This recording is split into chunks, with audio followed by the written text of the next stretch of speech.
I am here with a new video. लक्ष्य प्रश्न bank 7। तो दोस्तों इससे पहले अपन 6 प्रश्न बैंक आ चुके हैं, तो 258 तक हम कर चुके हैं। अब इसमें हम आज जो करेंगे 259 क्वेश्चन से शुरू करेंगे। और शुरू करने से पहले मैं आपसे कहना चाहूँगा कि अगर आप नए हैं मेरे चैनल पे, if you are new on my channel, please subscribe my channel and watch the video till end. Okay दोस्तों, चलिए शुरू करते हैं। 259, भारत में व्यक्ति की औसत आयु में वृद्धि हुई है क्योंकि ये 4 ऑप्शन दिए हुए हैं कि इंडिया में जो आदमी की एवरेज एज है उसमें वृद्धि हुई है, बढ़ी है। तो ये चारों आपको सही लगेंगे, लेकिन इसका जो सटीक आंसर आएगा वो आएगा स्वास्थ्य सेवाएं बढ़ी हैं, हेल्थ सर्विस में बढ़ोतरी हुई है, इसलिए भारत की औसत आयु में वृद्धि हुई है। आप देखेंगे आज़ाद हुए थे तब कोई 37 साल औसत आयु थी। थोड़े दिन पहले मैंने पढ़ा था कि पूरे विश्व में ही औसत आयु पहले कम थी, लेकिन स्वास्थ्य सेवाएं बढ़ी हैं। देखेंगे तो संक्रामक रोगों की रोकथाम भी हुई है, आर्थिक स्थिति लोगों की उन्नत हुई है, गरीबी से भी बहुत से देश ऊंचे उठे हैं, स्वास्थ्य के प्रति जागरूकता बढ़ी है। हमारे देश में भी ऐसा है, लेकिन सबसे सटीक उत्तर आएगा स्वास्थ्य सेवाएं बढ़ी। आगे चलते हैं दोस्तों। विद्यार्थियों द्वारा कक्षा कार्य को नियमित ढंग से करने से उनमें जो बच्चे होमवर्क करते हैं, स्टूडेंट्स नियमित रेगुलरली क्लास वर्क करते हैं, तो उनमें क्या होगा? उनमें आत्मविश्वास का विकास होता है, यानी सेल्फ कॉन्फिडेंस बढ़ता है। अगर स्टूडेंट क्लास वर्क रेगुलरली करता है तो उसमें सेल्फ कॉन्फिडेंस का डेवलपमेंट होता है। चलिए आगे चलते हैं। 261, मैं आपसे एक बार फिर से एक निवेदन करना चाहूँगा कि मेरा जो प्रोनाउंसिएशन है वो बहुत अच्छा नहीं है, हिंदी मीडियम का पढ़ा हुआ हूँ, आप क्षमा करेंगे। आगे चलता हूँ। छात्रों को निर्देशित करने की अध्यापकों की में असीम संभावनाएं होती हैं। छात्रों को निर्देशित करने की अध्यापकों में जो स्टूडेंट्स हैं उनको डायरेक्शन देने की टीचर्स में खूब कैपेसिटी होती है, एबिलिटी होती है, क्योंकि इसमें आंसर आएगा दोस्तों सी से शिक्षक समाज एवं छात्रों की आशा का केंद्र होते हैं। कि जो टीचर होता है उससे सोसाइटी और स्टूडेंट्स उससे बहुत उम्मीदें रखते हैं, एक्सेप्टेशन रखते हैं, वो उनका सेंटर होता है, उम्मीदों का केंद्र होता है। ठीक है दोस्तों, इसीलिए छात्रों को निर्देशित करने के अध्यापकों में असीम क्षमताएं होती हैं, क्योंकि दोनों सोसाइटी भी मानती है, स्टूडेंट्स भी मानते हैं कि वो जो टीचर है वही हमारी आशाओं का केंद्र है, तो वो ऐसा कर सकता है।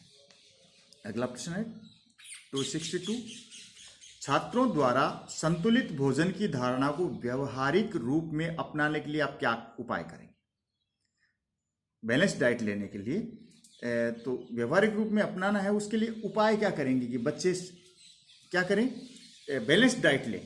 तो आप उनको ज्ञान देंगे या आप चार्ट प्रतियोगिता करेंगे या ऐसे लेखन करेंगे, छात्रों में संतुलित भोजन करने की उनकी आदतों का विकास करेंगे। ये सारी बातें हैं सही, लेकिन सबसे पहले क्या है, सबसे जो निकट का विकल्प है, छात्रों से संतुलित भोजन हेतु मीनू तैयार कराएंगे। उनसे मेनू तैयार करने के लिए कहेंगे कि बैलेंस डाइट का एक मीनू प्रिपेयर कीजिए। ठीक है, तो बच्चों तो उनमें जो बैलेंस डाइट लेने की जो धारणा है उसका विकास होगा। चलिए दोस्तों 263, यदि विद्यालय द्वारा समाज में प्रतिष्ठित उद्यमियों को आमंत्रित कर सम्मानित किया जाता है तो इससे लाभ हो सकेगा। स्कूल है वो सोसाइटी के जो बैठ जाओ, यदि विद्यालय द्वारा समाज में प्रतिष्ठित उद्यमियों को आमंत्रित कर सम्मानित किया जाता है इससे लाभ होगा। स्कूल है वो सोसाइटी के रेस्पेक्टेबल इंडस्ट्रियलिस्ट को इनवाइट करता है और उनका ऑनर करता है, तो इससे क्या बेनिफिट होगा? तो दोस्तों इसका आंसर आएगा ब, विद्यालय एवं समाज में घनिष्ठ संबंध स्थापित हो सकेगा। तो स्कूल है उसमें स्कूल एंड सोसाइटी में बहुत ही घनिष्ठ संबंध, बहुत अच्छे रिलेशन स्थापित हो जाएंगे। चलिए दोस्तों आगे चलते हैं। 264, शिक्षक के द्वारा छात्रों में मूल्यों की स्थापना संभव है क्योंकि तो जो वैल्यूज की स्थापना है, वैल्यू बिल्डिंग कैसे संभव है, टीचर स्टूडेंट्स में वैल्यू बिल्डिंग कैसे कर सकते हैं, वैल्यू की स्थापना कैसे कर सकते हैं, तो दोस्तों इसका आंसर आएगा ए। शिक्षक में छात्रों को प्रेरित करने की शक्ति होती है। Teacher has the power to motivate students. शिक्षक क्यों आस्था का केंद्र होता है समाज का और स्टूडेंट्स का, तो शिक्षक छात्रों को आराम से मोटिवेशन दे सकता है और उनमें वैल्यूज की स्थापना कर सकता है। चलिए दोस्तों, अंतिम प्रश्न ले लेते हैं इस प्रश्न का। प्राय ऐसी धारणा है कि प्रत्येक शिक्षक को पाठ्य सहगामी क्रियाओं में भाग लेना चाहिए, क्योंकि इसमें ऐसा माना जाता है कि प्रत्येक टीचर है वो को करिकुलर एक्टिविटीज में उसको पार्टिसिपेशन करना चाहिए, क्योंकि बिकॉज। तो दोस्तों इसका आंसर आएगा डी, द शिक्षक छात्रों का व्यापक मार्गदर्शन करने का अवसर पाते हैं। तो ये जो को करिकुलर एक्टिविटीज में जब टीचर भाग लेता है तो इससे जो टीचर है तो स्टूडेंट को बहुत ही अच्छा गाइडेंस दे सकते हैं, इनको इसका चांस मिलता है, गाइडेंस देने का खूब चांस मिलता है इसमें। 266 अध्यापक को कक्षा में व्याख्यान देने से पूर्व शिक्षण बिंदु तैयार करने चाहिए, क्योंकि इससे टीचर कक्षा में जाता है, जाने से पूर्व, जाने से पहले टीचिंग से संबंधित नोट्स, इंपॉर्टेंट नोट्स तैयार कर लेने चाहिए, क्योंकि इससे कुछ पॉइंट्स नोट कर लेने चाहिए, कुछ बिंदु पॉइंट्स बना लेने चाहिए, जिससे इसमें आंसर आएगा 2। आत्मविश्वास में शिक्षक में टीचर में सेल्फ कॉन्फिडेंस भी आता है, ये है सही बात है, सब बातें हैं, लेकिन इसका आंसर आएगा बी, प्रभावशाली ढंग से शिक्षण किया जा सकता है। इफेक्टिव टीचिंग के लिए टीचर को क्लास में जाने से पहले नोट्स या फिर कुछ टीचिंग पॉइंट्स तैयार कर लेने चाहिए, इससे टीचिंग इफेक्टिव टीचिंग होती है। किसी भी कठिन प्रकरण को 267 है, किसी भी कठिन प्रकरण को ये देखिए पाठ्यक्रम से हटा दिया जाए, कोई मुश्किल पाठ है, मान लीजिए कोई टफ चैप्टर है, किसी भी क्लास का कोई टफ चैप्टर है, बहुत मुश्किल है पढ़ाने में, तो उसको क्या करना चाहिए, पाठ्यक्रम से हटा दें, विद्यार्थी को अपने आप अध्ययन करे, सीधे पुस्तक से पढ़ाया जाए। तो दोस्तों ये कोई इलाज नहीं है, क्योंकि कुछ मुश्किल पाठ भी होते हैं, टफ चैप्टर होते हैं, कुछ सरल होते हैं, कुछ ठीक ठाक होते हैं, न सरल है न कठिन है, लेकिन कुछ बहुत टफ भी होते हैं। आमतौर पे जो कई आपके पाठ्य पुस्तक के अंत में दिए होते हैं कुछ टफ चैप्टर होते हैं, तो उनको क्या करना चाहिए, तो ये द आंसर आएगा, सहायक सामग्री द्वारा स्पष्ट किया जाए। जो ऐसे टफ चैप्टर हैं उनको टीचिंग एड के द्वारा क्लियर किया जाए, टीचिंग एड सहायक सामग्री का उपयोग करके। दोस्तों आगे चलते हैं। 268 तीव्र गति से जनसंचार माध्यमों ने एक शिक्षक के दायित्वों को कर दिया है। हाई स्पीड की जो कम्युनिकेशन मीडियम है, उन्होंने एक टीचर की रेस्पॉन्सिबिलिटीज को क्या कर दिया है, तो इन्होंने कर दिया है अधिक व महत्वपूर्ण। टीचर की रेस्पॉन्सिबिलिटी है वो बढ़ गई है, अधिक हो गई है और इम्पोर्टेंट भी हो गई है, क्योंकि हाई स्पीड जो कम्युनिकेशन सिस्टम है, वो मीडियम है, वो उन्होंने एक टीचर के रेस्पॉन्सिबिलिटीज को बढ़ा दिया है और इम्पोर्टेंट बना दिया है। 269 विद्यालय में किस कार्यक्रम को सर्वोच्च प्राथमिकता दी जाए, कि स्कूल में कौन सा प्रोग्राम ऐसा है जिसको हाईएस्ट प्रायोरिटी दी जाए। ठीक है, तो दोस्तों इनमें से सबसे ज़्यादा प्रायोरिटी छात्र सुविधा की व्यवस्था, मध्याह्न आहार की व्यवस्था, प्रातःकालीन प्रार्थना का आयोजन, पाठ्य सहगामी क्रियाओं का आयोजन, ये जो जितनी भी है इनमें सबसे महत्वपूर्ण है ये। तो आंसर आएगा डी, जो लेसन से संबंधित को करिकुलर एक्टिविटीज हैं उनका आयोजन किया जाए। तो को करिकुलम एक्टिविटीज होनी चाहिए, ये विद्यालय में हमें हाईएस्ट प्रायोरिटी पे रखना चाहिए। इनमें से शिक्षकों के प्रशिक्षण से अगर टीचर्स को ट्रेनिंग दी जाती है तो उससे क्या होता है, तो दोस्तों ये विषय का ज्ञान बढ़ता है, उन्हें नियुक्ति प्राप्त होती है, उनका शिक्षण ढंग सुधरता है, उनकी नेतृत्व क्षमता बढ़ती है। सबसे अच्छा आंसर है दोस्तों, उनका शिक्षण ढंग सुधरता है।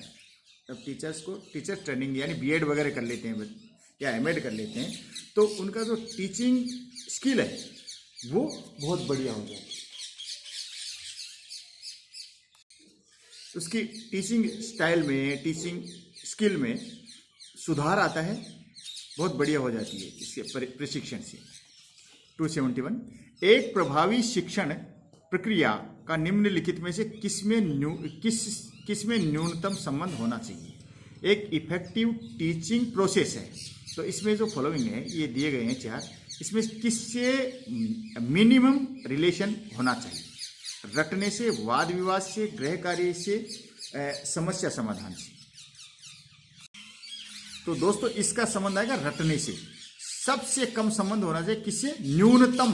देखो ये न्यूनतम लिखा है, तो न्यूनतम संबंध यानी मिनिमम। एक इफेक्टिव टीचिंग प्रोसेस है, उसमें रटना नहीं होना चाहिए, सबसे कम होना चाहिए। वाद विवाद भी होना चाहिए, होमवर्क भी होना चाहिए और प्रॉब्लम सॉल्विंग भी होनी चाहिए, लेकिन आपके इसमें रटना नहीं होना चाहिए। रटाफिकेशन है ना, वो बच्चे को कमज़ोर बनाती है। तो फिर तो इसका मतलब क्या है कि टीचिंग है वो इफेक्टिव रही ही नहीं, वो प्रोसेस इफेक्टिव टीचिंग प्रोसेस है ही नहीं। तो रटना है वो समस्या का समाधान नहीं। तो पहले प्रश्न को ध्यान से पढ़िए। तो ध्यान से पढ़ा आपने, क्या निकल गया, किसमें न्यूनतम संबंध होना चाहिए। तो प्रभावी शिक्षण प्रक्रिया का इफेक्टिव टीचिंग प्रोसेस है, उसका सबसे न्यूनतम यानी सबसे कम, मिनिमम रिलेशन किससे है, रटने से। ठीक है, आगे चलते हैं दोस्तों। 272 स्त्री शिक्षा का एक प्रमुख लाभ है। वीमेन एजुकेशन का एक जो खास बेनिफिट है वो क्या है, ये नीचे दिए गए। स्त्रियों द्वारा नौकरी करना, स्त्रियों द्वारा लिखना और पढ़ना सीखना। देखो ये ठीक है कहीं ना कहीं। परिवार में शिक्षा का प्रसार, सबसे बढ़िया आंसर यही है। परिवार में शिक्षा का, फैमिली में एजुकेशन है, उसकी बढ़ोतरी हो जाएगी। ठीक है दोस्तों, तो परिवार में जो फैमिली में शिक्षा का जो प्रमोशन होता है, जो शिक्षा के बारे में जो बात करती है महिला, तो सभी परिवार के लोग सुधर जाते हैं। और कहते भी एक औरत है पढ़ती है तो दो परिवार सुधरते हैं। एक तो उसका पीहर का परिवार सुधरता है, मायका सुधरता है, एक उसका ससुराल सुधरता है। तो स्त्री एक वीमेन एजुकेशन से जो प्रमुख लाभ है वो है परिवार में शिक्षा का प्रसार होता है। चलिए दोस्तों, 273 शिक्षण करते समय शिक्षक को पूर्वानुमान लगा लेना चाहिए। What must the teacher predict before teaching? शिक्षण करते समय शिक्षक को पूर्वानुमान लगा लेना चाहिए। प्रिडिक्ट कर लेने से क्या, इसमें से क्या, टीचिंग कर रहा है टीचर, तो उसमें क्या प्रिडिक्ट कर लेना चाहिए, अपनी क्षमताओं को कि कैपेबिलिटी कितनी है, एबिलिटी कितनी है, छात्रों की क्षमताओं की, स्टूडेंट्स की कैपेबिलिटी कितनी है, कैपेसिटी कितनी है, एबिलिटी कितनी है, पाठ्यक्रम के स्तर का, करिकुलम का लेवल क्या है, सिलेबस का लेवल क्या है, उपरोक्त सभी का। तो दोस्तों टीचिंग के समय टीचर को इन सब बातों का ध्यान रखना चाहिए। तो आंसर आएगा डी, उपरोक्त सभी का, all of above, all of the above. निम्नलिखित में से कौन सा लक्षण उस व्यक्ति का होगा जिसकी वैज्ञानिक अभिरुचि विकसित हो चुकी है। तो देख लीजिए, एक कैरेक्टरिस्टिक एक पर्सन का क्या होगा जिसमें साइंटिफिक एप्टीट्यूड डेवलप हो चुका है। इनमें से साहस, वस्तुनिष्ठता और रूढ़िवादिता और संक्षिप्तता। तो इसमें आंसर आएगा दोस्तों वस्तुनिष्ठता,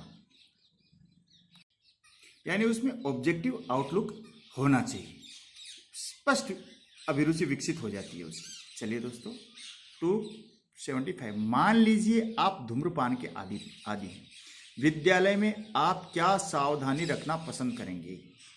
आप स्मोकिंग करते हैं, स्मोकिंग के हैबिचुअल हैं, तो स्कूल में आप क्या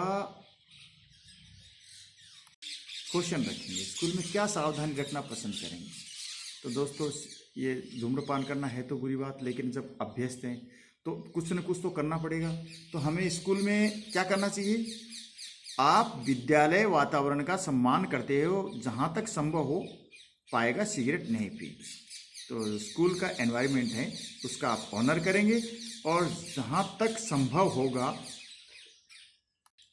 as far as possible you will not smoke. जहाँ तक संभव होगा वहाँ आप सिगरेट नहीं पिएंगे। एन्यूमिनी एसोसिएशन के बनाने का लाभ है, ये फ्रेंड्स ये एन्यूमिनी नहीं है, एल्यूमिनी है, आधा ले आएगा यहाँ। एल्यूमिनी एसोसिएशन के बनाने क्या बेनिफिट है, क्या फ़ायदा है? तो देखो दोस्तों, इसमें ए आंसर आएगा। एल्यूमिनी एसोसिएशन के किन की होती है? जो पुराने स्टूडेंट होते हैं किसी इंस्टीट्यूट के, old student and present student, उनके बीच में है अंतःक्रियाओं का उन्नयन, इंटरेक्शन को बढ़ावा देना। ये पुराने स्टूडेंट, ओल्ड स्टूडेंट और जो प्रेजेंट में जो पढ़ रहे हैं स्टूडेंट, उनके बीच में इंटरेक्शन का उन्नयन करना, बढ़ावा देना। ठीक है दोस्तों, आगे चलते हैं। 277 कक्षा में संप्रेषण का लक्ष्य है। तो क्लास में जो कम्युनिकेशन होता है उसका एम क्या है, पर्पज क्या है? एक्चुअली देखा जाए तो उसका क्या पर्पज क्या होता है? अधिगम। अधिगम अर्थात लर्निंग, सीखना, अंतःक्रिया, विचारों के आदान प्रदान, ये हैं थोड़े थोड़े, लेकिन सबसे अच्छा क्या आएगा आंसर? अधिगम। कक्षा में कम्युनिकेशन का सबसे बड़ा जो लक्ष्य है वो है अधिगम, लर्निंग।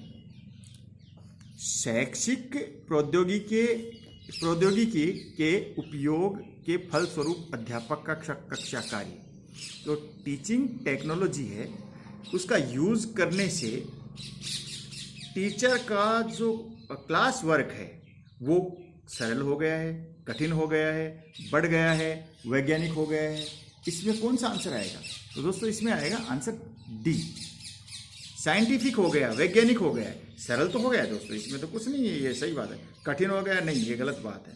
बढ़ गया है, देखो यूज करेंगे थोड़ा, ये ठीक है, लेकिन सबसे अच्छा आएगा वैज्ञानिक हो गया है। वैज्ञानिक तरीके से साइंटिफिक सिस्टम अपना करके जो टीचर है वो इसका टेक्नोलॉजी का जो टीचिंग टेक्नोलॉजी उसका यूज करता है और कक्षा में अपना काम करता है, पढ़ाता है, टीचिंग करता है। बीएड में सूक्ष्म शिक्षण आवश्यक है, इसको माइक्रो टीचिंग बोलते हैं दोस्तों। बीएड में सूक्ष्म शिक्षण माइक्रो टीचिंग है। क्यों आवश्यक है ये दोस्तों? ये फीडबैक है, लेसन प्लानिंग है, सेल्फ असेसमेंट के लिए है। तो लेकिन ये इसका आंसर आएगा विभिन्न कौशलों के विकास हेतु, वेरियस स्किल्स हैं उनके डेवलपमेंट हेतु आवश्यक है। For development of various skills, B Ed में जो माइक्रो टीचिंग है वो इसलिए आवश्यक है। 280 कक्षा में मस्तिष्क आंदोलित करने की विधि ब्रेन स्टॉर्मिंग मेथड से छात्रों में विकसित किया जा सकता है। ये देखो दोस्तों, ब्रेन स्टॉर्मिंग मेथड है, उसमें स्टूडेंट्स में क्या डेवलप किया जा सकता है? तो दोस्तों ये 280 का आंसर है स्वान्वेषण की क्षमता, चिंतन की प्रवृत्ति, कल्पना शक्ति। ये आएगा दोस्तों स्वान्वेषण की क्षमता, कैपेबिलिटी ऑफ इंट्रोस्पेक्शन। ये स्वान्वेषण की क्षमता को ये इसका डेवलपमेंट किया जा सकता है। प्रायः एक अध्यापक को सर्वाधिक आनंद की प्राप्ति होती है। टीचर है उसको सबसे ज्यादा मजा कब आएगा? The teacher feels most happy when. तो दोस्तों ये आंसर आएगा से, संप्रेषण की सार्थकता सिद्ध होने पर। When communication proves to be most meaningful. संप्रेषण की सार्थकता सिद्ध होने पर अध्यापक को सर्वाधिक आनंद की प्राप्ति होती है कि मैंने जो कम्युनिकेट किया वो स्टूडेंट्स के पास सही सही पहुंच गया और वो सार्थक रहा, मीनिंगफुल रहा, अच्छा रहा, तब टीचर बहुत आनंदित महसूस करता है, उसको बहुत मजा आता है। 282 एक अध्यापक को अपने वरिष्ठ छात्रों के साथ व्यवहार करना टीचर है, उसके बड़े बड़े स्टूडेंट्स हैं, सीनियर स्टूडेंट्स, उनके साथ कैसा बिहेव करना चाहिए, प्रभुतापूर्ण, मित्रतापूर्ण, समतापूर्ण, कटुतापूर्ण, तो उसको फ्रेंडली बिहेव करना चाहिए। किशोरावस्था से जब बच्चे निकल जाते हैं तो माँ बाप को भी ऐसा ही व्यवहार करना चाहिए। जो चाइल्ड साइकोलॉजी बोलती है वो यही कहती है कि जब बेटे का बाप के जूते में जब बेटे का पैर आने लगे, बराबर जूते आने लगे, तो पुत्र के साथ भी अच्छा व्यवहार करना चाहिए। ऐसे ही जब वो बड़े बच्चे हो जाएं, सीनियर स्टूडेंट हो जाएं, तो उनके साथ अध्यापक को भी फ्रेंडली बिहेव करना चाहिए, मित्रतापूर्ण व्यवहार करना चाहिए। दूरवर्ती शिक्षा कार्यक्रम में लिखित सामग्री, संपर्क कार्यक्रम एवं दूरदर्शन के प्रयोग से संप्रेषण को जीवंत नहीं बनाया जा सकता, क्योंकि डिस्टेंस लर्निंग प्रोग्राम होते हैं, डिस्टेंस एजुकेशन प्रोग्राम, उसमें जो रिटर्न सामग्री होती है, जो संपर्क कार्यक्रम होते हैं, कम्युनिकेशन प्रोग्राम है, और दूरदर्शन का यूज करेंगे, लेकिन फिर भी जो कम्युनिकेशन है वो लाइव नहीं हो पाता है। क्यों इसका आंसर आएगा दोस्तों ए, छात्र एवं अध्यापक के मध्य कोई अंतःक्रिया नहीं होती है। क्यों? एक तरफा प्रोग्राम है, वन वे ट्रैफिक हो गया कि टीचर आपको दूरदर्शन पे पढ़ा रहा है या कहीं भी पढ़ा रहा है, लेकिन आप उससे सवाल नहीं कर सकते। तो छात्र, स्टूडेंट्स एंड टीचर्स के बीच में कोई अंतःक्रिया नहीं होती है, no interaction between teacher and students, इसलिए ये जीवंत नहीं होता, लाइव नहीं हो पाता है। चलिए दोस्तों आगे चलते हैं। जीवंत नहीं लगता, अच्छा नहीं लगता। ग्रामीण समाज स्त्री शिक्षा को प्रोत्साहन नहीं देता है, क्योंकि शिक्षा के द्वारा वह तर्क देने लगी, लॉजिक करने लग जाएगी भाई। तो ग्रामीण समाज में स्त्री जो विमेन एजुकेशन है उसका कोई मोटिवेशन नहीं देता, कोई इंस्पायर नहीं करता कि लेडीज पढ़े, क्योंकि अगर वो शिक्षा एजुकेशन ले लेगी तो तर्क करने लग जाएगी, लॉजिक करने लग जाएगी, आर्ग्यूमेंट करने लग जाएगी। हाँ फ्रेंड्स, 285 बच्चों को व्यवसायिक कौशल सिखाने के लिए निम्नलिखित में से कौन सी विधि सबसे उपयुक्त है? तो बच्चे हैं वोकेशनल या प्रोफेशनल स्किल सीखना चाहते हैं, लर्न करना चाहते हैं, उसमें से ये जो दी गई हैं इसमें कौन सा मेथड है सबसे अच्छा है? ठीक है, तो इसमें दोस्तों सबसे अच्छा आएगा भूमिका, अभिनय, प्रमाणन, विवेचन, ये प्रयोगात्मक प्रैक्टिकल करके सिखाना सबसे अच्छा है। सफल शिक्षण की पहचान है, सफल शिक्षण कि आपकी टीचिंग है वो सक्सेस हो गई है, यानी बहुत अच्छी है, इसको आप कैसे पहचानेंगे? दोस्तों इसका आंसर आएगा सी से, छात्रों में अधिक सीखने की भावना। जब आप अच्छा पढ़ाएंगे, सफल शिक्षा देंगे बच्चों को, तो जो बच्चे हैं वो भी अधिक सीखने की कामना रखेंगे कि सर से ये सीख लें। स्टूडेंट्स चाहेंगे कि हम और ज़्यादा लर्न करें, ज़्यादा सीखें, ये भावना उनमें प्रबल हो जाएगी। और अच्छा नहीं पढ़ाएंगे ना तो सोचेंगे जैसे तैसे ये पीरियड पूरा हो जाए, सर चले जाएं यार, जिससे कुछ समझ में तो वैसे भी नहीं आ रहा। ठीक है दोस्तों, तो अच्छा टीचर पढ़ाएगा, सफल शिक्षण हो जाएगा, गुड टीचिंग हो जाएगी, तो जो स्टूडेंट है वो ज़्यादा लर्न करने की कोशिश करेंगे। 287 नए आए अध्यापक की सफलता के लिए कौन सा घटक सर्वाधिक महत्वपूर्ण है? न्यूली कमिंग टीचर है तो वो सक्सेस कैसे होगा? इनमें से कौन सा मोस्ट इंपॉर्टेंट है?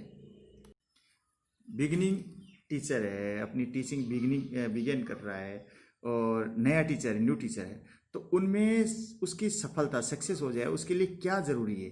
विज्ञान, संप्रेषण योग्यता, अध्यापक का व्यक्तित्व, उसके छात्रों द्वारा कक्षा में सामंजस्य स्थापित करने की क्षमता, संगठनात्मक क्षमता। इसमें से क्या होगा दोस्तों? ये इसमें से आंसर आएगा अध्यापक का व्यक्तित्व सबसे अच्छा। देखो संप्रेषण योग्यता भी अच्छी बात है, लेकिन अध्यापक का व्यक्तित्व एवं उसकी छात्रों द्वारा कक्षा में सामंजस्य स्थापित करने की क्षमता। छात्रों के स्वाद कर लो आप, है ना, तो उसका जो खुद की पर्सनैलिटी है और वह स्टूडेंट्स के साथ किस तरीके से अपना एडजस्टमेंट स्थापित करता है, वो उसकी कितनी कैपेबल है, कोऑर्डिनेशन एडजस्टमेंट कैसे करता है, वो इसका आंसर आएगा। नया नया है ना, फिर तो वो भी सीख जाएगा। 288, एक शिक्षक का कक्षा के अनुशासन के संदर्भ में सर्वोच्च कर्तव्य है। एक टीचर है क्लास में डिसिप्लिन के संदर्भ में, in respect of class discipline what is the highest duty of a teacher. तो इसमें दोस्तों आंसर आएगा छात्रों में स्व अनुशासन भावना का विकास, यानी जो स्टूडेंट्स हैं उनमें सेल्फ डिसिप्लिन की जो भावना है उसका डेवलपमेंट करते हैं।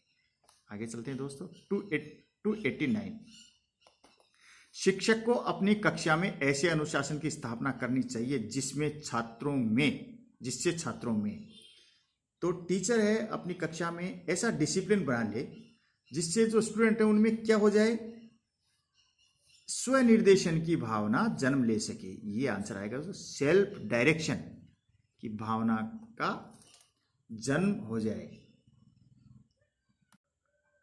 एक रेस्पॉन्सिबल टीचर है, उसको क्लास में डिसिप्लिन की पोजीशन क्या होनी चाहिए, एक उत्तरदायी शिक्षक की कक्षा में अनुशासन की स्थिति कैसी होनी चाहिए। तो इसका आंसर करते हैं अपन। तो छात्रों की अभिवृत्तियों में उत्तम परिवर्तन, तो जो स्टूडेंट्स का जो एटीट्यूड है, रवैया है, उसमें बेस्ट चेंज आ जाए, वो ही अनुशासन की एक रेस्पॉन्सिबल टीचर है, वो कक्षा में ऐसा डिसिप्लिन बनाता है कि जो स्टूडेंट्स हैं उनमें एटीट्यूड में बेस्ट चेंज आ जाए, बढ़िया चेंज आ जाए, अच्छा चेंज आ जाए।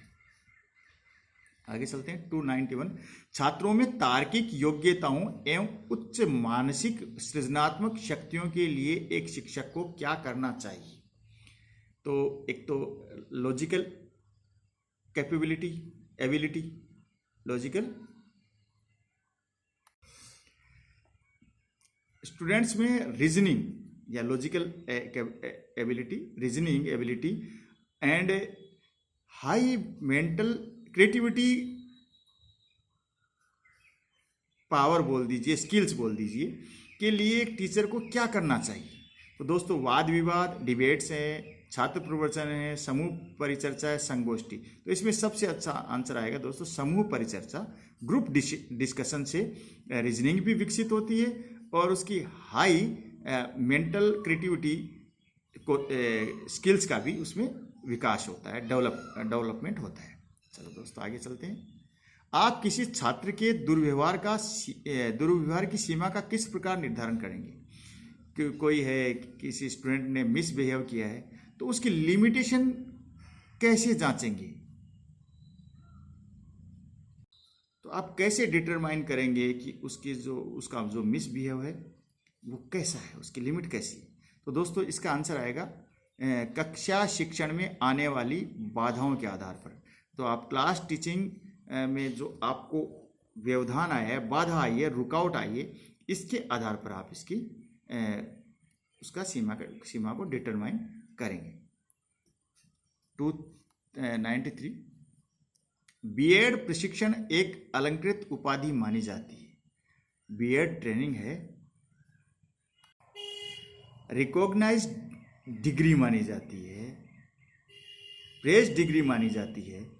तो ये किसकी मानी जाती है, मध्यम वर्गीय परिवार, कन्याओं के लिए, उच्च जाति के लिए, ये उच्च वर्ग के संदर्भ, ये इसका आंसर आएगा, सीधा सा आंसर है दोस्तों, किसी के लिए भी संभव है, चाहे वह लड़का हो चाहे लड़की हो। ठीक है दोस्तों, ये आप कोई गर्ल चाइल्ड है, बॉय चाइल्ड है, नहीं, अब मेल फीमेल कोई भी है या गर्ल बॉय कोई भी है, स्टूडेंट्स है, वो इस डिग्री को ले सकते हैं। किस शिक्षक की कक्षा में सर्वोत्तम कक्षीय अनुशासन प्रकट होता है। ऐसा कौन सा टीचर है तो क्लास में सबसे बढ़िया क्लासरूम का डिसिप्लिन रखता है।